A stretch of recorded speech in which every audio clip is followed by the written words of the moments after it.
Fala pessoal, seja bem-vindo a mais um episódio do podcast Cara dos Esportes sobre NFL. Lembrando que a gente mudou a programação aqui dos podcasts. Daqui em diante, até o final de agosto, início de setembro, a gente vai ter o domingo à noite com episódios sobre futebol americano na dobradinha live e podcast Cara dos Esportes. Então um abraço para todo mundo que tá assistindo ou escutando na segunda-feira, depois disso. E um abraço especial para todo mundo que tá assistindo ao vivo.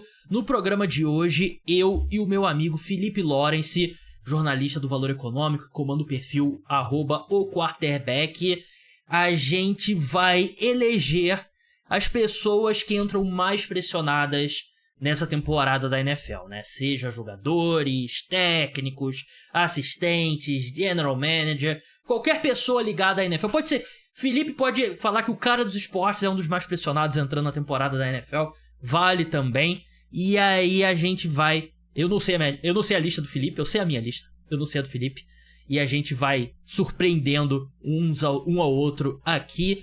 Felipe, grande destaque para quem tá assistindo ao podcast. Face Review do Felipe Lawrence. Ele que agora tá com câmera aqui. Depois de anos e anos e anos, eu tento que colocar lá a fotinho lá do logo do quarterback. Felipe, seja bem-vindo mais uma vez ao podcast.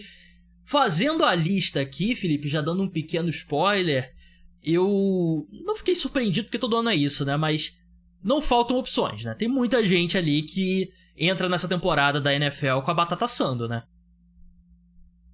E aí, Gabriel, e aí todo mundo que está nos ouvindo aqui no podcast. Realmente, assim, todo ano é um cardápio muito suculento de jogadores, técnicos, general managers que estão sob pressão, que não só correm risco de demissão por si só, porque eu acho que pressão não significa demissão necessariamente, mas pressão por performance, pressão por entregar, pressão por retomar um desempenho que não foi visto na última temporada.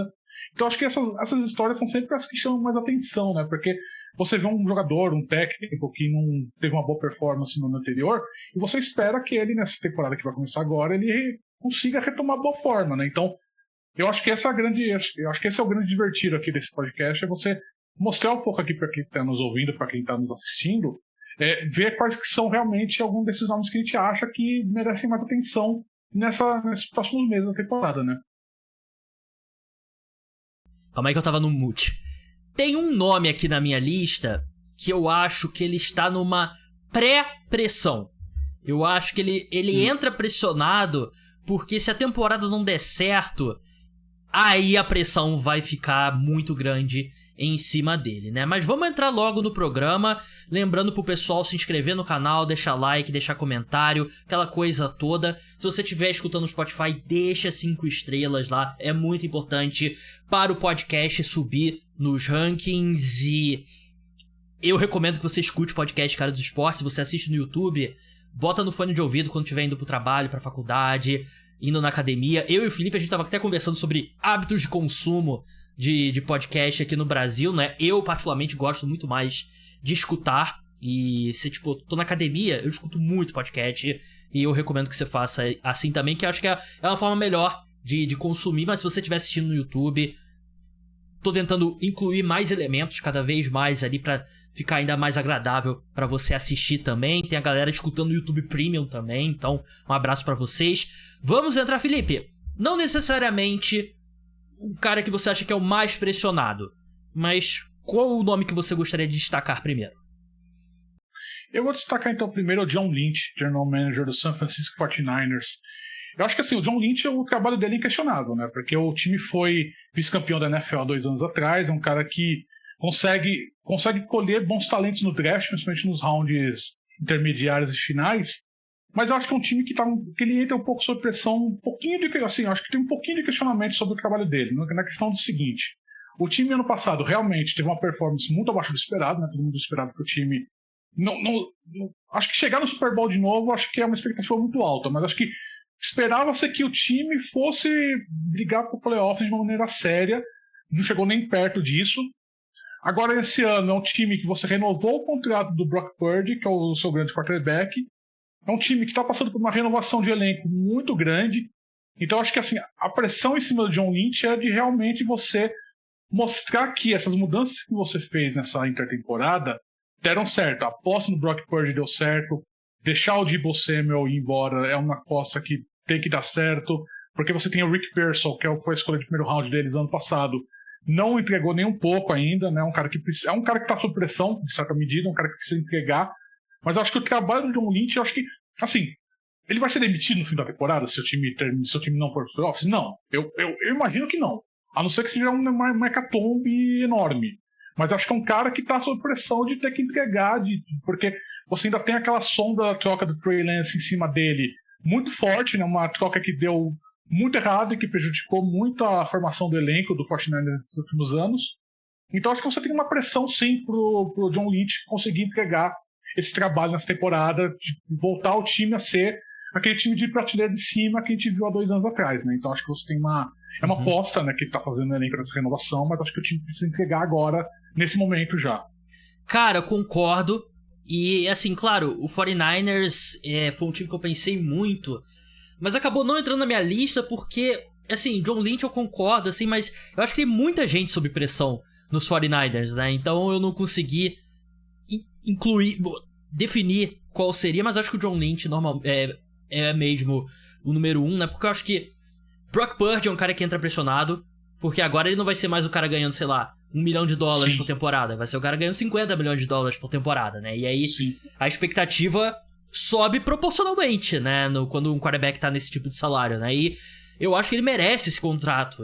Pra mim, ele, assim, ele é muito mais do que a história de um quarterback que foi a última escolha do draft. Eu acho que ele tem sido, de forma legítima, um dos 12 melhores quarterbacks nos últimos anos na NFL, né? E foi compensado como tal. Mas tem muita gente que acha que foi um contrato meio absurdo. Eu não tô nesse grupo, mas Christian McCaffrey é um cara que entra pressionado também. Kyle Shanahan entra pressionado também, né? E o 49ers tem muito aquilo, né, Felipe? Parece que nos últimos anos alternam um ano que vai pro Super Bowl, pra final da NFC, e um ano que é totalmente dizimado por lesões e não consegue fazer nada. E eu até acho que nesse ponto, de fato, o John Lynch é, entre aspas, o maior culpado, porque é um elenco que não mostra a capacidade de lidar com lesões, porque lesão na NFL não é, se ele se machucar, não, vai ter lesão. E é trabalho da diretoria construir. Claro que, assim, se você tem um quarterback top 10, não tem o que você possa fazer pra substituir ele caso ele se machuque.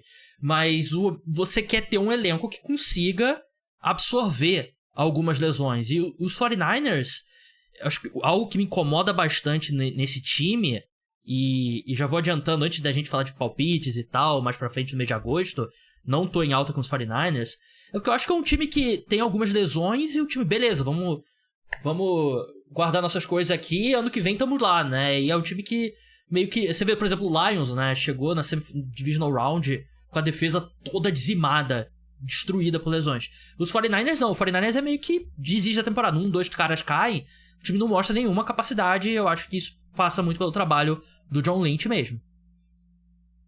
Então, pra explicar um pouco o meu raciocínio, quando eu tava começando a fazer a lista, eu comecei a pensar também nesse sentido. Tipo, tem o Brock Purdy que tá pressionado. Mas tem o Christian McCaffrey que tá pressionado. Mas tem o Rick Pearsall que tá pressionado também. Mas tem o Kyle Shanahan que tá pressionado. Então eu decidi juntar tudo no John Lynch, porque eu acho que no fim das contas, um dos grandes problemas do 49ers é a montagem de elenco. Essa coisa que você falou do time que ele desiste quando sofre 1 ou 2 lesões, é porque o time não tá conseguindo repor peça importante. Você tá escolhendo jogadores no draft que não compensam minimamente o desempenho do jogador lesionado. Acho que muito passa pela troca do Trey Lance há alguns anos, que tirou muitas escolhas premium, né, do 49ers.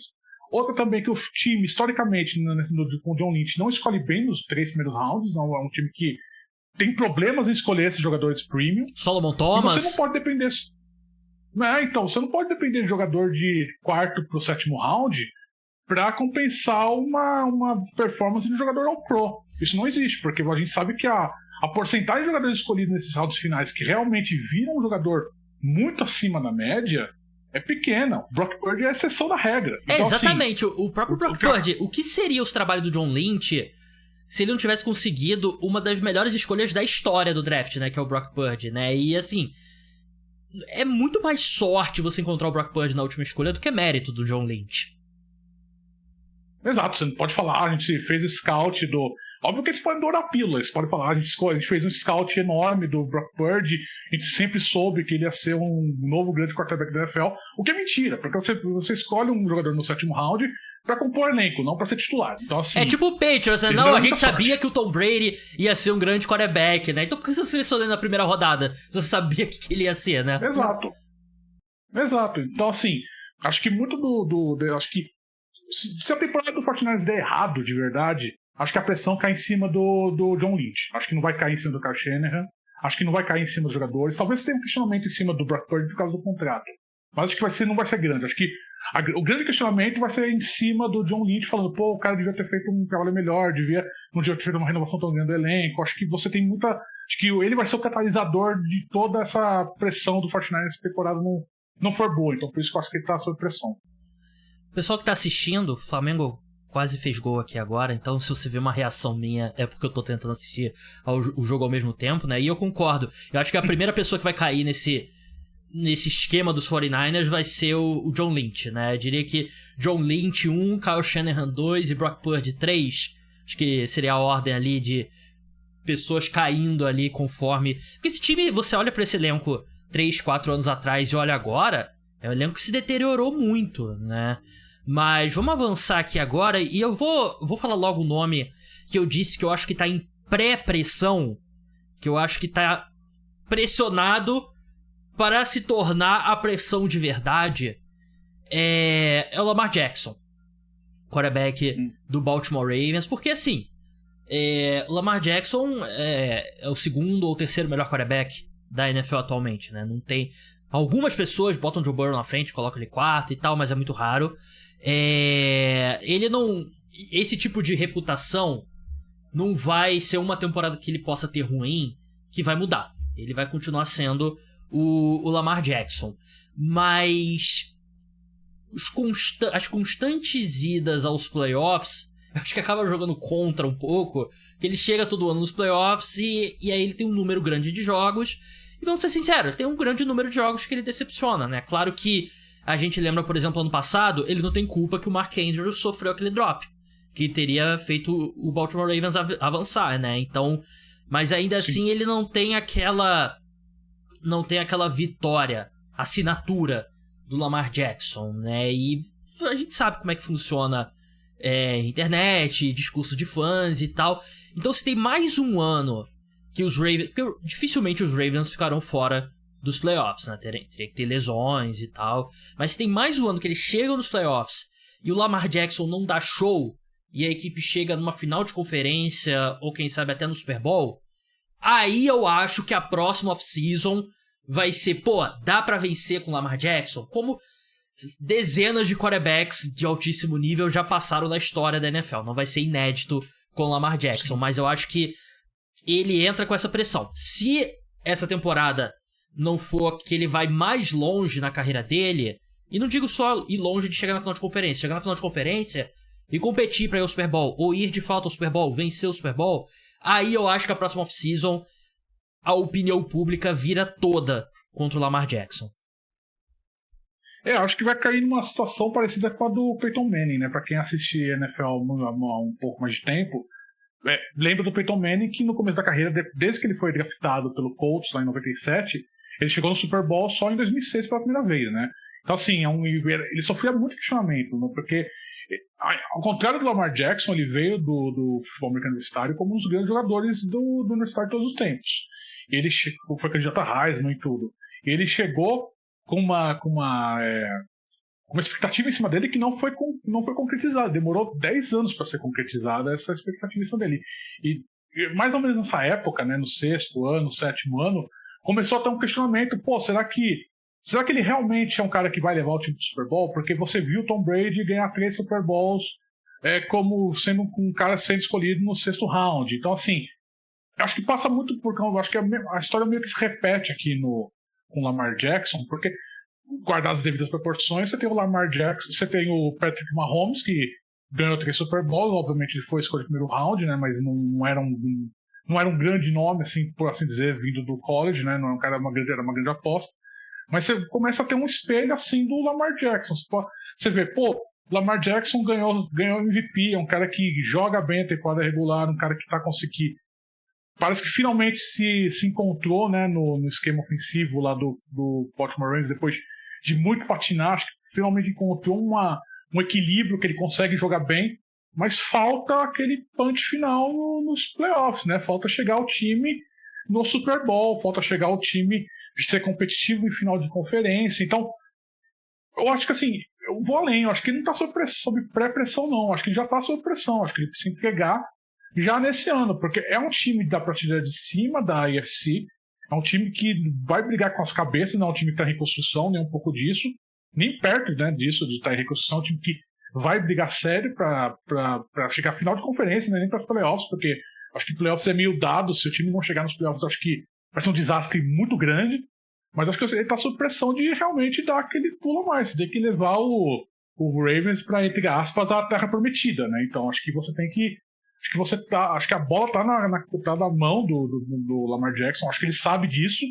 A grande questão é, ele vai conseguir entregar esse negócio, né? Vai conseguir realmente cumprir essa expectativa? Aí a gente não tem como saber, mas que ele tá sob pressão já, eu acho que sim. Acho que se ele não conseguir entregar pelo menos não vou nem dizer Super Bowl, mas assim, se você não entregar uma ida ao Super Bowl de maneira competitiva, mesmo que o time não consiga chegar ao Super Bowl de fato, aí eu acho que ano que vem vai ser uma pressão muito grande, porque aí acho que vai ser uma pressão muito grande, inclusive sobre o John Harbaugh como técnico, porque aí você pode começar, será que ele realmente é o técnico que vai conseguir levar o time para os playoffs? Então acho que chegar, aliás, para o Super Bowl, então acho que aí muda um pouco de figura, acho que a pressão já existe, ano que vem acho que vai chegar um negócio, uma pressão grafite embaixo da terra, virando diamante, um negócio nesse tipo de pressão.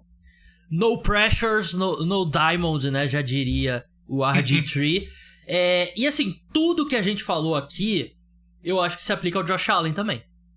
E eu acho que a pequena diferença é que eu acho que o Josh Allen tem jogos melhores nos playoffs do que o Lamar Jackson, né? Mas ainda assim, né? E o que você falou do John Harbaugh, eu acho que se aplica ao Sean McDermott também, técnico do... Acho que eu vou te interromper aqui, acho que pior pro Sean McDermott do que pro John Harbaugh. Acho que o Sean McDermott pode correr risco de emissão nessa temporada se o time não entregar. Concordo, né? Porque o John Harbaugh já venceu o Super Bowl, né? Então ele tem esse estofo, né? De ter esse histórico, né? Mas é isso, né? Eu acho que... É porque é foda, você, tipo... A pressão, de fato, é psicológica, né? Porque ele não vai a lugar nenhum. O Ravens não vai se desfazer dele, não vai perder a titularidade, né? Mas eu acho que a pressão pública, a opinião pública tá... É porque, assim, todo jogador é o queridinho, todo mundo gosta dele, até as pessoas pararem de gostar dele e começar a falar que ele é pipoqueiro e não ganha nada, né? Eu acho que o pessoal que acompanha NBA, talvez vai ter muita gente que não lembre, mas o Joel Embiid era o queridinho, todo mundo amava o Joel Embiid, e agora ele é o pipoqueiro que só não consegue jogar e tal. Então, toda hora muda, assim, então acho que o Lamar tem que ir longe mesmo, né? E pra encerrar Lamar Jackson, a pior coisa que poderia ter acontecido pra ele é o Joe Burrow ter chegado no Super Bowl, né? Que jogou no Super Bowl meio doido, né? Que era um time que eu acho que não tinha tanto talento pra isso, né? E acabou, enfim, vencendo os Chiefs ali no jogo jogo bem maluco, aquele primeiro tempo, né? Principalmente que os Bengals atropelaram. E aí, o Joe Burrow chegou. Por que você não chegou? Você teve times melhores. Você não teve Jamar Chase e T. Higgins, mas você teve, no geral, times melhores do que o do Joe Burrow. Felipe, o seu número 2 na lista. Meu número 2 na lista, eu vou falar do quarterback, então. Eu vou colocar aqui o Dak Prescott, quarterback do Dallas Cowboys. Que eu acho que é um quarterback que ele entra sob pressão porque é um cara que vai entrar no segundo ano dele de contrato, de 250 milhões de dólares. Eu estava vendo a lista de maiores cap hits, né? A maior porcentagem, aliás, o maior valor nominal que cai numa folha salarial da NFL nesse ano é dele, 50 milhões. Demitiram o técnico, elevaram o coordenador ofensivo da equipe para técnico principal, né, o Brian Schottenheimer.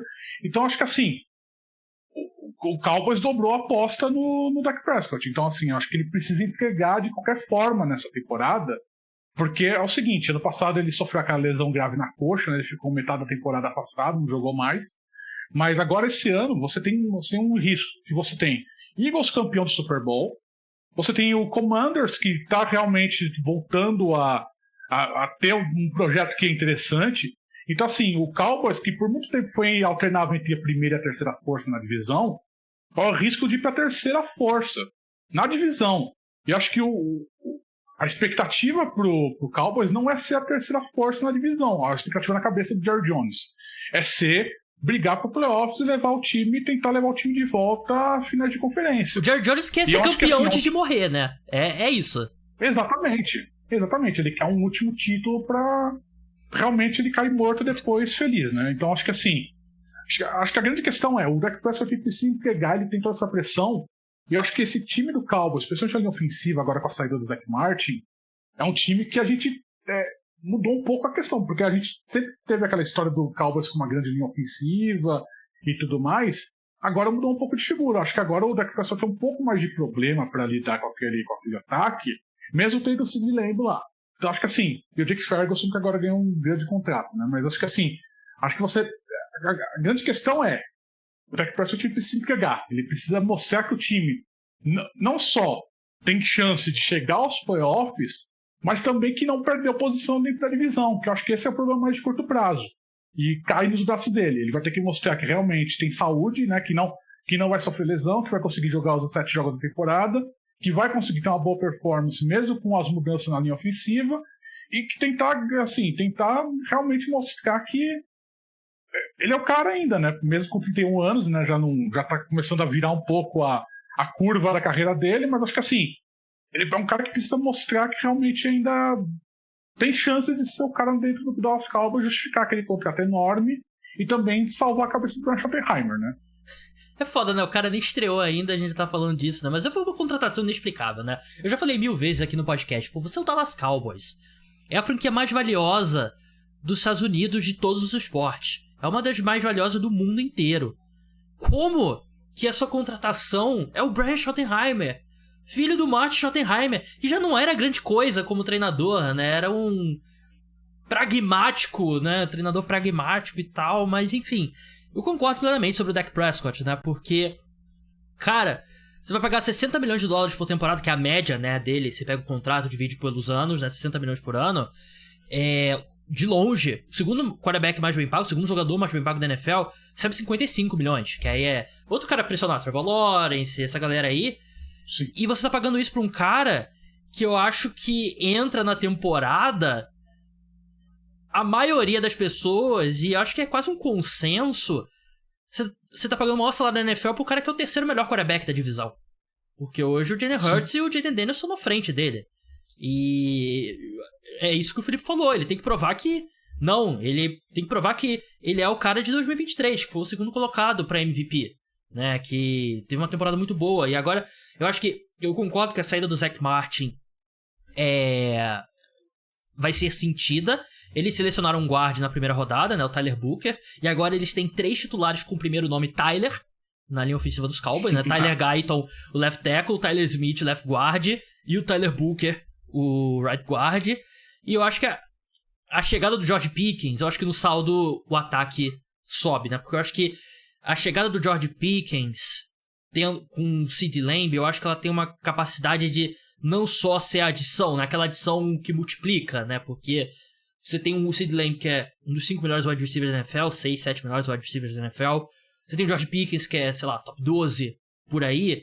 E aí eu acho que você abre bem o campo, né? Então, eu acho que tem um potencial bem grande pra esse ataque. E tem que resolver o contrato do Micah Parsons também, né? Porque mais uma barbeiragem dos Cowboys, né? Eu falei no Twitter isso, né? Esse contrato do TJ Watt aí, pô, beleza, ferrou os Cowboys pra cacete. Mas o que ferrou os Cowboys é deixar chegar no último ano de contrato de calouro, né? Porque os times inteligentes estão renovando depois do terceiro. Você antecipa, você divide esse dinheiro por mais tempo. E o Cowboys só tem eles mesmos a se culparem. Vamos encerrar quarterbacks, porque eu tenho 3 nomes aqui que não são quarterbacks. Um que é uma dupla, que eu tenho certeza que se o Felipe não colocou na lista dele, é porque ele sabia que eu ia colocar na minha. Mas antes, lembrar pro pessoal que a gente tem 4 episódios do podcast Cara dos Esportes por semana. 2 são exclusivos para apoiadores e membros do canal. Você pode se tornar apoiador pelo site www.caradosesportes.com.br. Você vai ter acesso a esses episódios em forma de áudio, ou você pode se tornar membro no canal no YouTube, que você vai ter acesso a esses episódios em vídeo, R$14,90 por mês, nos ambos. Se não fizer diferença pra você, se torna apoiador, pelo site, porque o YouTube come 30% lá desses R$14,90 e no site é bem menos que o Stripe. O Stripe come bem menos do que isso, mas dá aquela moral, porque se você curte conteúdo, você vai ter acesso a mais conteúdo e vai poder ajudar a manter o podcast Cara dos Esportes no ar, que tem... Cara, eu tô explodindo aqui pra contar pra vocês a novidade, que eu não posso contar ainda, porque não tá 100% decretada ainda. O Felipe, quem tá vendo... Eu sei, e vai ser boa. O Felipe fez uma péssima cara de poker face dele aqui, porque ele sabe, eu já contei pra ele, mas tá alguns detalhes ainda pra contar. Então, dá aquela moral, pessoal. Vamos passar aqui pro nome, cara, que é o nome que eu só coloco na lista aqui, porque é um podcast que eu tô fazendo com o Felipe. Não é com o João Eduardo Dutra. Porque é o Justin Herbert. E eu acho que... Cara, eu falei, né? Você discordou, mas eu acho que o Lamar Jackson tá num ponto de pré-pressão. Eu acho que o Justin Herbert já tá lá. E eu mantenho o que eu digo.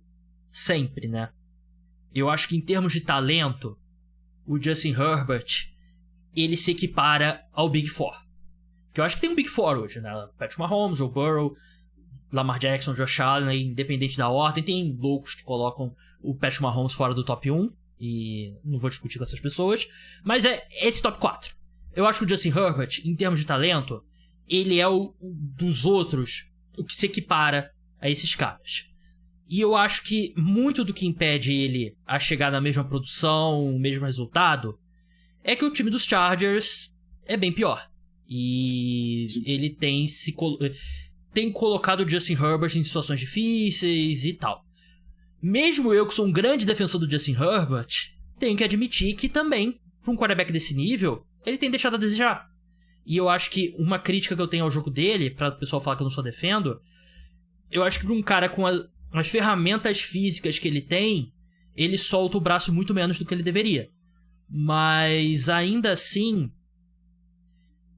vai ficar muito difícil pros defensores do Justin Herbert, como eu sou, se ele faz uma temporada parecida com a do ano passado, né? Que ele joga bem na temporada regular, jogou muito bem, e nos playoffs tem aquele jogo horrendo contra o Houston Texans. Vai ficar muito difícil. O Justin Herbert precisa de resultados. E o cara que ia ser o wide receiver 2 dele na temporada se aposentou semana passada.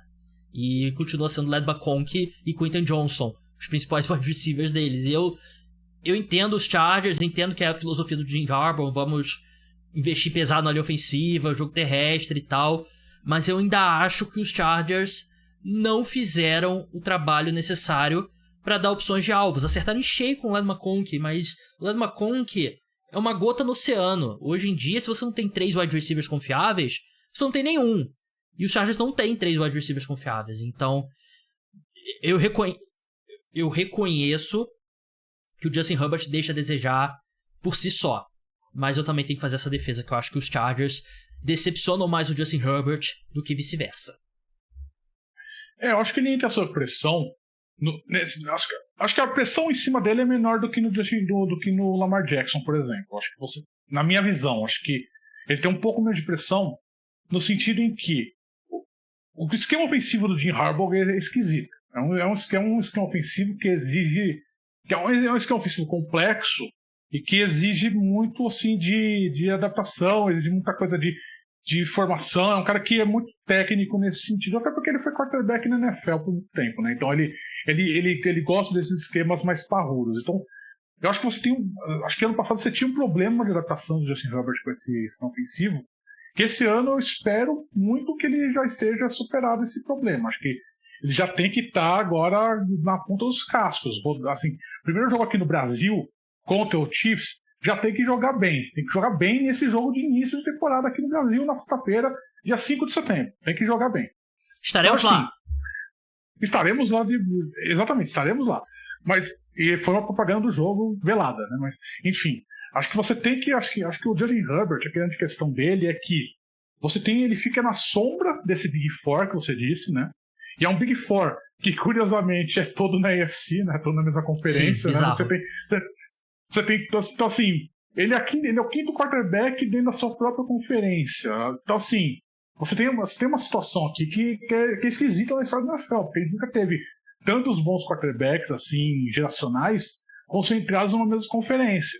Então isso acaba criando uma pressão em cima do Justin Herbert de performance, que acaba sendo assim, acho que é um pouco irreal, porque você não tem como comparar, por exemplo, ele com o Patrick Mahomes, por exemplo. Acho que você tem que guardar as devidas proporções.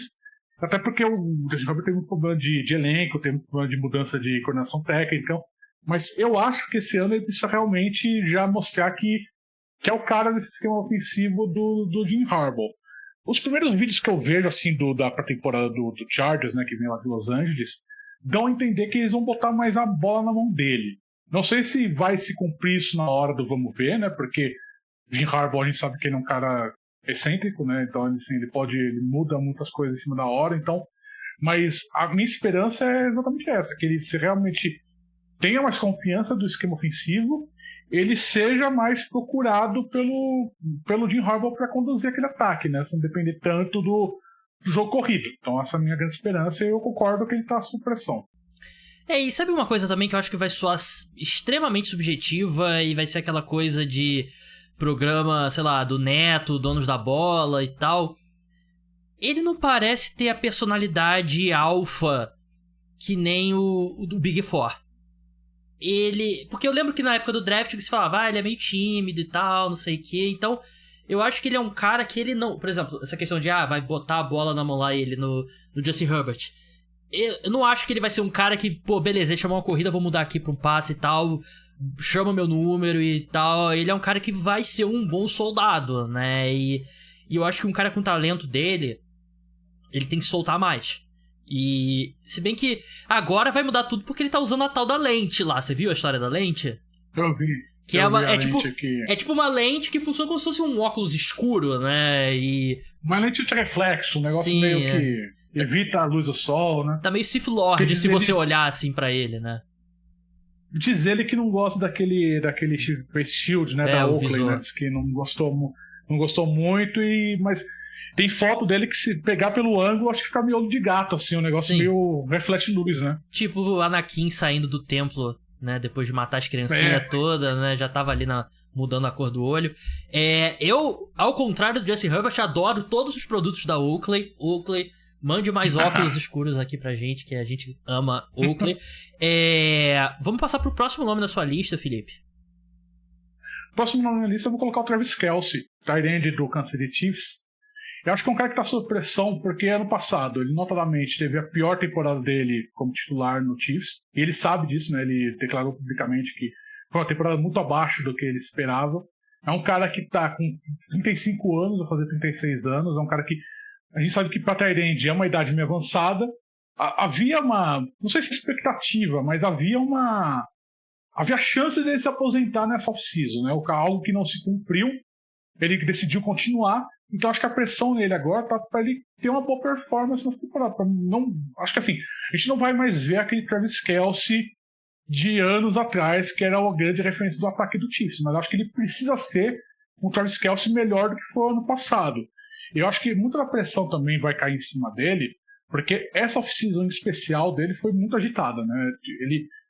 Ele passou, assim, eu não vou ficar falando aqui de vida pessoal do jogador, porque foda-se, né? Não importa, mas ele passou, assim, teve muita foto dele com a Taylor Swift em vários lugares, né? Viajando pelo mundo, em Portugal e etc. Ele tem aquele podcast que ele faz semanalmente com o Jason Kelce, que também toma tempo. Então, eu acho que é besteira, mas assim, se ele não tiver uma boa performance, vão começar a questionar. Olha lá, saiu muito, não se dedicou, não treinou direito, etc. Eu acho que isso vai acabar caindo em cima dele, injustamente, na minha visão, mas é um negócio que vai ser falado se ele não conseguir performar de uma maneira melhor do que foi no ano passado. Então eu acho que ele está sob pressão nesse sentido de você não ser mais a âncora do ataque do Chiefs, mas ser ainda uma referência, um cara que o Patrick Mahomes pode confiar e jogar bola, porque a gente sabe que o Travis Kelce sempre foi um ponto de referência do Patrick Mahomes naquele ataque do Chiefs. Eu acho que ele precisa voltar a ser isso, ele precisa voltar a ser um pouco mais, entregar um pouco mais do que ele entregou no ano passado. Cara, eu tenho certeza absoluta que se os Chiefs tivessem derrotado os Eagles no Super Bowl, ele teria se aposentado. Eu também, certeza absoluta. Certeza absoluta. Ele quer, obviamente, se aposentar com título, né? E por isso que ele volta esse ano. E eu concordo com você, porque assim, o Travis Kelce sempre vai ter a expectativa da torcida de ser o Travis Kelce, né? É difícil você cobrar que o torcedor seja racional e falar, não, a gente tá numa versão diferente do Travis Kelce e tal. Não, ele quer Prime Travis Kelce, né? Porque é o torcedor é irracional pela natureza, né? E assim, eu acho que o Travis Kelce, ele tá naquela fase Gronk 2018 nos Patriots e depois os 2 anos que ele jogou nos Bucks. Que é aquele cara ali que você vai acionar muito pouco, vai acionar ali o último quarto, uma terceira descida ali que o jogo tá apertado e tal, e aí você vai acionar mesmo nos playoffs. Você vai guardar ele pros momentos mais importantes. Você não vai ter mais drive que você vai mandar a bola 5 vezes na direção dele, a não ser que seja valendo, vencer um jogo de divisão. Vencer um jogo nos playoffs, porque você tem que poupar o Travis Kelce, né? E os Chiefs, ao longo da temporada, eles foram encontrando alternativas, né? Que demorou, né? Tipo, o Xavier Worthy demorou até se encaixar, né? O Hollywood Brown se machuca. E agora, para essa temporada, os dois vão estar disponíveis, né? O que a gente não sabe é o Rashee Rice, né? Que ele foi condenado, né? Prisão... como é que se fala? Foi prisão condicional, né? Ele foi em liberdade condicional. E ele vai ter que cumprir um mês e... Vai ter que cumprir, acho que é 90 dias. É um mês ou 90 dias, eu esqueci agora qual era, mas em qualquer tempo de 5 anos. Então, assim, vai ser numa off-season X, ele vai cumprir essa pena. E ele vai ser suspenso pela NFL, né? Então, assim, não tem... a questão é se vai sair antes da temporada, né? Começar, né? Que eu imagino que sim. Exato. Mas é foda isso, né? Imagina tu tá vivendo, entre aqui e 2030, eu vou ter que passar um período de 3 meses na cadeia. Que bizarro. Eu, particularmente, vambora. Vamos tirar logo isso do caminho, porque ficar com isso na minha mente. Mas enfim, o Rashee Rice vai desfalcar de um jeito ou de outro. Ele vai desfalcar os Chiefs esse ano. Mas acho que os Chiefs têm mais condições aí, com esse crescimento do Xavier Worthy no final da temporada. Eu acho que eles podem sobreviver mais. Porque o ponto que eu queria chegar eles precisavam muito do Kelce, principalmente nos primeiros meses da última temporada, e ele não era mais o Kelce. Então eu acho que ele vai mais pra essa fase Gronk no final da carreira mesmo, de vamos usar... Porque acho que fica muito claro que o Kelce não é mais o Kelce quando ele tem a bola nas mãos. Porque o Kelce... Ele não era George Kittle, porque ninguém é nível George Kittle após a recepção, né? Mas ele tava logo ali de tight ends após a recepção. Eu acho que é uma coisa de tight end, né? Acho que tem muitos tight ends bons, mas acho que os especiais de verdade são aqueles que conseguem criar com a bola nas mãos. E o Kelce foi sempre isso. E hoje ele não é mais esse cara. Então acho que vai ter que ter esse trabalho aí. Tem que ter uma campanha de relações públicas dos Chiefs. Falar, o Travis Kelce não é mais o mesmo Travis Kelce. Tem que ter expectativas reduzidas. Felipe, eu vou pra dupla aqui, que aquela que eu falei, né? Se não tá na sua lista é porque você sabia que eu ia colocar. Brian Daboll e Joe Schoen.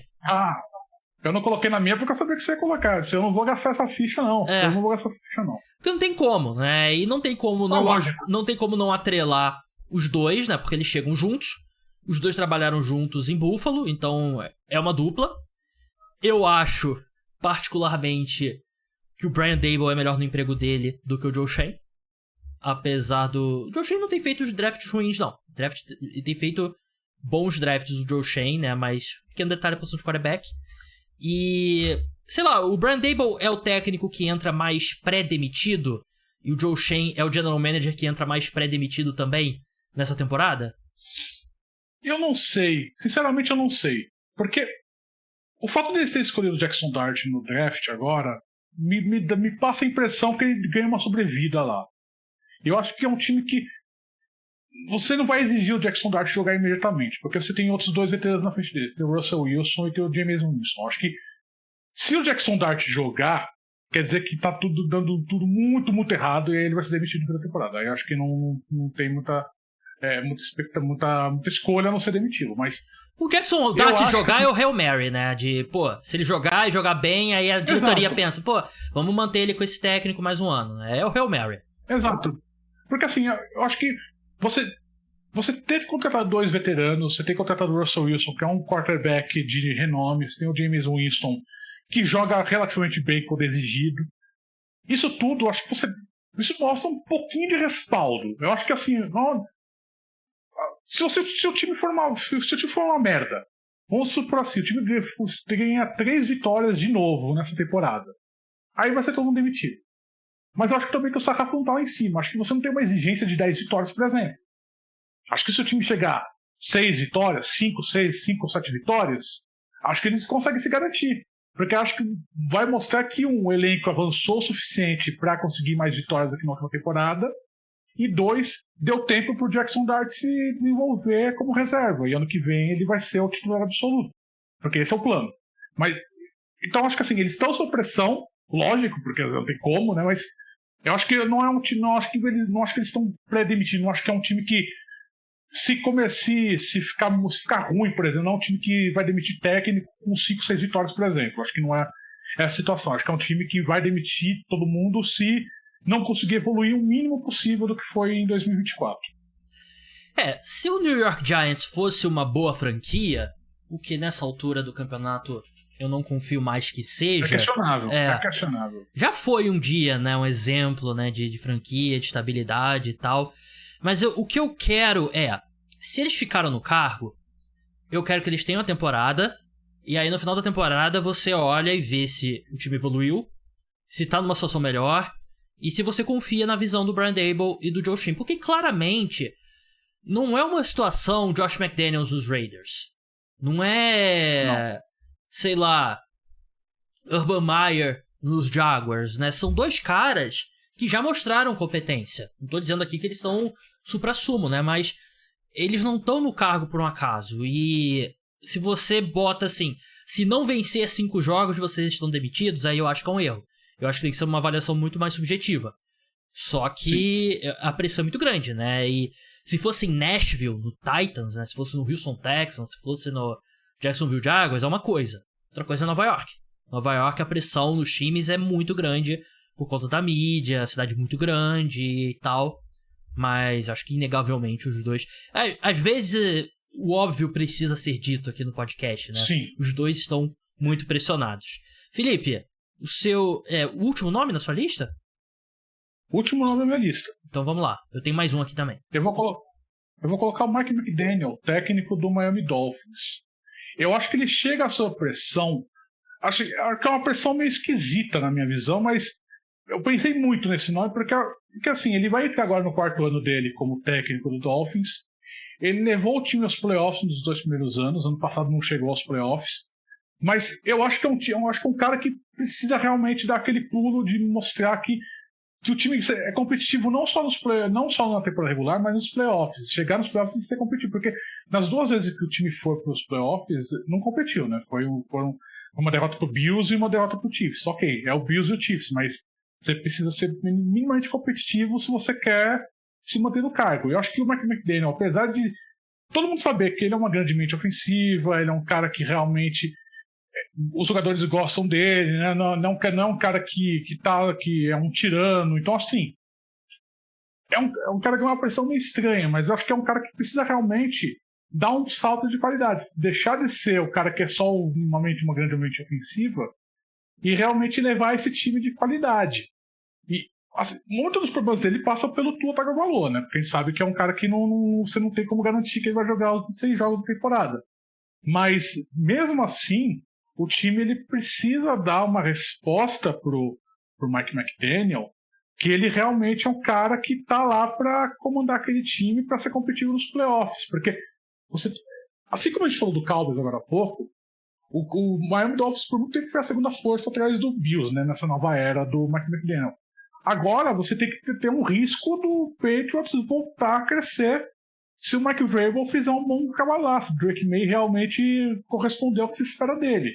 E eu acho que se o Dolphins cair para a terceira força, aí eu acho que você tem um problema muito sério do Mike McDaniel. Então acho que é uma temporada que ele precisa realmente se provar no cargo de técnico, entregar a performance que se espera daquele elenco, porque é um elenco caro, não é um elenco barato, você tem jogadores caros naquele time, e que realmente consiga ser competitivo nos playoffs. Né? Não acho que você não pode exigir que o time chegue ao Super Bowl, mas se chegar aos playoffs, chega aos playoffs competitivo, não pode chegar nos playoffs com um pato morto, né? Essa é a grande questão. Acho que você precisa ter uma evolução aí pro Mike McDaniel para dar um pouco mais de garantia pro trabalho dele.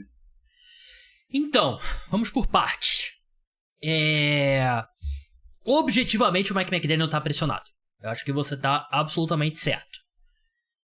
Eu não acho que ele deveria estar. Porque, beleza, os resultados não são os ideais, né? Mas tem que ser feita uma avaliação subjetiva. E eu acho que quando você começa a fazer a lista de culpados, tudo bem, o treinador sempre vai ter responsabilidade. Mas por que o Chris Greer ainda é o general manager do Miami Dolphins? O que o Chris Greer fez? Sim. Que eu não sei se ele tá no terceiro, mas com certeza ele era o general manager com o Brian Flores, né? E o que ele fez pra sobreviver? Porque não tem muito general manager que contrata 2 treinadores, né? E o elenco do Miami Dolphins se deteriorou muito. E aí você olha o Tua. Pô, o Tua, quando ele tá em campo, ele joga em alto nível.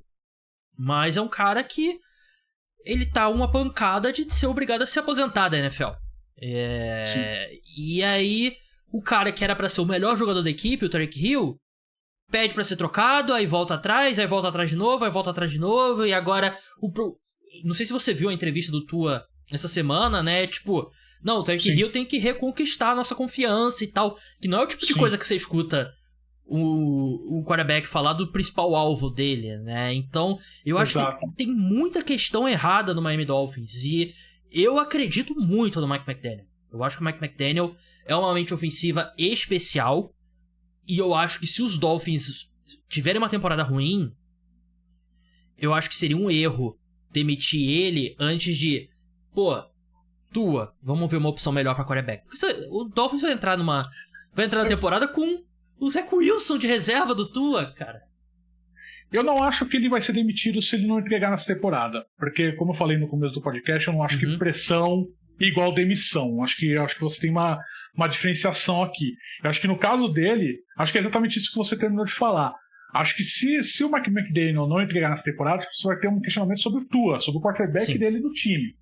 Antes dele ser questionado o trabalho dele. Mas acho que existe a pressão dele entregar algo melhor do que foi na última temporada e do que foi nas 2 primeiras em que ele chegou morto nos playoffs, né? Mas acho que é nesse sentido que eu quis dizer. Não que ele vai ser demitido. Não acho que não. Sim. Acho que não é um técnico que corre risco de demissão. Eu acho que é que nem aquele ponto que a gente falou, né? Acho que o primeiro. Eu não lembro qual time que a gente tá falando. Que o primeiro vai ser o Chris Greer, que eu acho que pelo menos deveria. Nem que ele sabe tanta coisa. Foi do 49ers, Se bem que ele deve saber tanta merda do dono dos Dolphins, né, que não sei se ele pode ser demitido, né? E imagina, ele é demitido no dia seguinte o processo lá do Brian Flores, que eu não sei se foi resolvido ainda, mas não lembro também. O processo tá ferrado, porque aí ele vai falar de merda, vai falar e aí o Brian Flores vai tirar uma graninha dos Dolphins. Eu acho que o Tua também, e eu acho que o Mike McDaniel é especial. Eu acho que ele é uma grande mente ofensiva.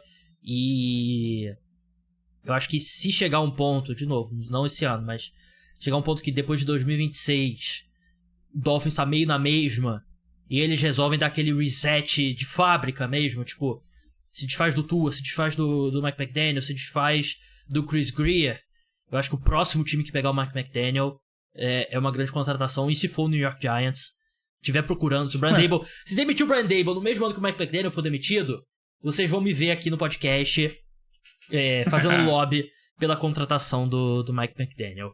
Cara, pra gente encerrar, o meu último nome aqui na minha lista vai soar meio estranho, mas eu coloquei o Ben Johnson, novo treinador do Chicago Bears, porque eu não sei se tem um treinador estreante que chega com mais expectativa do que o Ben Johnson, né? Porque a gente viu os Lions nos últimos anos, né?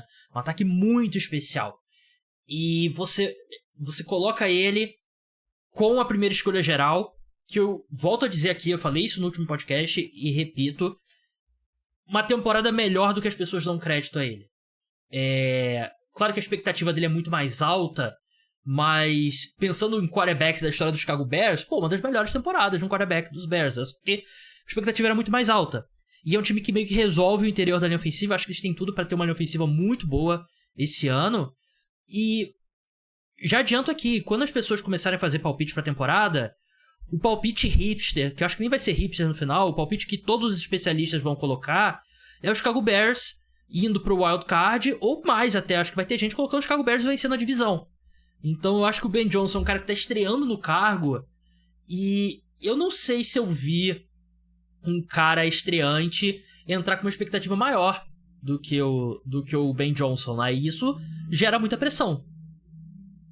Gera muita pressão, eu concordo inteiramente. Acho que é um cara que, pelo trabalho que ele fez no Lions, né, também não só pelo trabalho que ele fez pro Lions, mas também porque há anos ele já é o candidato a ser técnico, né? Um cara que é um nome que sempre vinha sendo ventilado, um nome que sempre vinha, quando ele ser técnico, ele vai ser melhor técnico do que coordenador ofensivo. Sempre falavam isso, né? Então, e agora você tem o time no Bears, você tem que fazer render o Caleb Williams, que primeiro escolha do draft no passado, a gente não precisa ficar repetindo que com a expectativa que criou-se em cima do Caleb Williams quando ele chegou na NFL, né?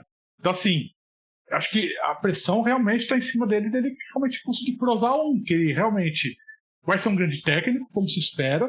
Ele dá declarações dando esse indicativo, né? Ele confia muito em si mesmo, que é ótimo, mas se não der certo, você vai voltar contra ele depois. Mas tô falando mal do Matt LaFleur, né? Alfinetando o Matt LaFleur. Então, assim, ele fala muito, ele confia no próprio taco, ele tem um quarterback com muito potencial lá dentro, então, assim, a pressão tá pra ele entregar lá. E acho que é um time que se reforçou bem. Então, assim, eu não vou falar que é um. Eu ainda estou consultando búzios, estou consultando os oráculos, mas acho que é um time que. Eu não vou colocar o Bears aqui como candidato à divisão, que é a título de divisão, mas acho que é um time que se espera algo muito forte nessa temporada, até porque a gente tem que lembrar que o contrato do Ryan Poles, o General Manager, foi renovado agora há algumas semanas. Então, assim, você tem uma expectativa aqui. Criou-se uma expectativa não só em cima do Ben Johnson, mas da equipe como um todo. Então acho que isso ele tem que cumprir isso. Não acho que é um cara que vai ser one and done, por exemplo. Um cara que vai ser demitido se fizer um trabalho ruim nesse primeiro ano. Mas acho que é um cara que precisa entregar o mínimo que você mostre que, porra, ele realmente é o cara, né? Ele realmente tem aí algo que vai pra ser especial. Assim, eu posso falar por experiência própria. A chave para uma vida feliz é não criar expectativa. O minuto que você cria expectativa é o minuto que você se decepciona. Então tá aí nossa lista de pessoas, seres humanos mais pressionados entrando na temporada. Só responder um negócio aqui que mandaram no chat. O Felipe Biancardi Justo. Boa noite. Eu botou boa noite, Felipe. Mas era falando... o resto da mensagem é falando comigo. Confere a informação que o apelido do cara dos...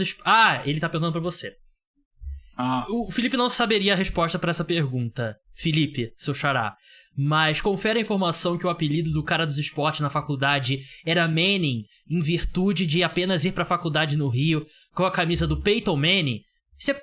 assim, tem elementos de verdades. E eu gostaria de saber de onde você obteve essa informação, Felipe Biancardi Justo. Mas tem elementos de verdade essa mensagem. Primeiro, eu não ia todo dia.